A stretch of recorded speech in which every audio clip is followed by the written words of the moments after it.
mergulhar de cabeça num mistério que tem, olha, mais de 2000 anos. Hoje, usando o nosso material de pesquisa, vamos investigar um debate antigo que, no fundo, não é só sobre um dom espiritual.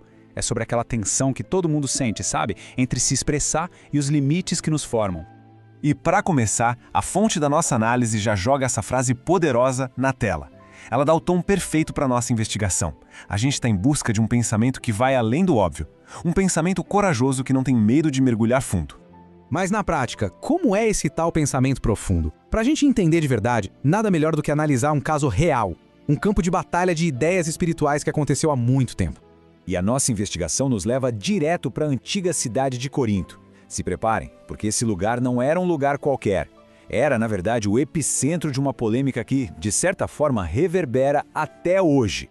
Para entender o enigma, primeiro a gente precisa entender o cenário. Corinto era uma metrópole romana, um porto gigante, mas também era tão famosa pela sua imoralidade que até criaram um verbo para isso, corintianizar.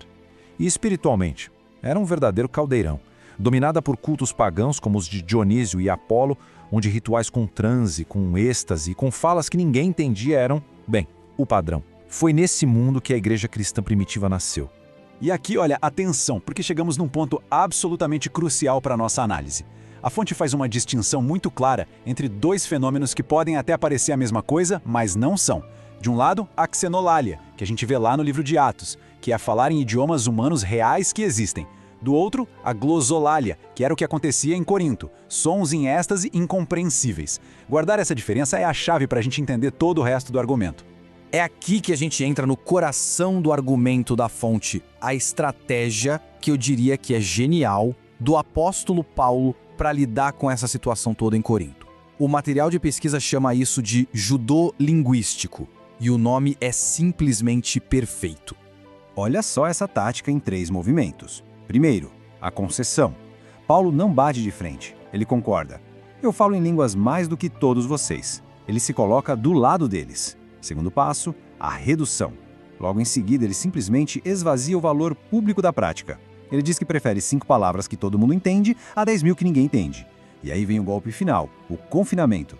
Ele basicamente empurra a prática para fora da vida da igreja, para o espaço privado. Percebe? Ele não proibiu, ele só tornou a prática irrelevante para a comunidade. Uma jogada de mestre. Agora, a nossa investigação entra numa fase que eu acho fascinante. A evidência que a gente encontra naquilo que não foi dito. Porque às vezes, a ausência de uma prova é a maior prova de todas. Prestem bem atenção nessa tabela. O que ela revela, ou melhor, o que ela não revela é impressionante. A fonte argumenta que o silêncio do resto do Novo Testamento sobre esse assunto é ensurdecedor. O fenômeno da glossolalia, como acontecia em Corinto, simplesmente não aparece na vida de Jesus, nem no resto do livro de Atos, nem nas outras cartas de Paulo, nem nas cartas dos outros apóstolos, nem no Apocalipse. Esse silêncio absoluto é apresentado como ponto final da discussão sobre a prática.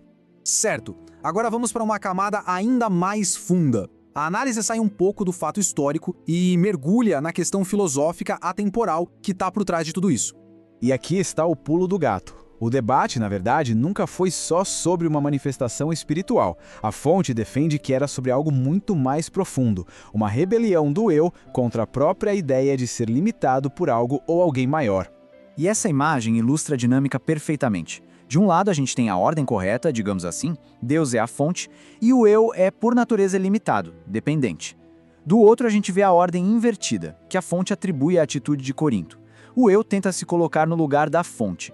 E nesse cenário, Deus deixa de ser visto como uma fonte de vida e passa a ser visto como um limitador, quase uma ameaça à autoexpressão. É um conflito que ecoa em muitos debates que a gente tem até hoje, né? Então, quando a gente junta todas as peças, o cenário cultural de Corinto, a estratégia de Paulo, o silêncio do resto dos textos e essa dinâmica do eu contra o limite, a gente começa a entender por que essa discussão tão antiga ainda é tão relevante. E essa citação resume a conclusão da fonte de um jeito muito forte. A ideia de um limite, aqui, não é apresentada como uma punição ou uma prisão. Pelo contrário, é apresentada como uma proteção. Uma proteção contra a autodestruição que acontece quando a criatura tenta tomar o lugar do Criador, da fonte. E isso tudo nos deixa com uma pergunta final para a gente pensar. Se o argumento da fonte estiver certo, se o limite for na verdade um protetor, como é que isso muda a nossa perspectiva? Quais são os limites nas nossas vidas hoje que a gente enxerga como uma ameaça, mas que no fim das contas podem ser a nossa maior proteção? Fica aí a reflexão.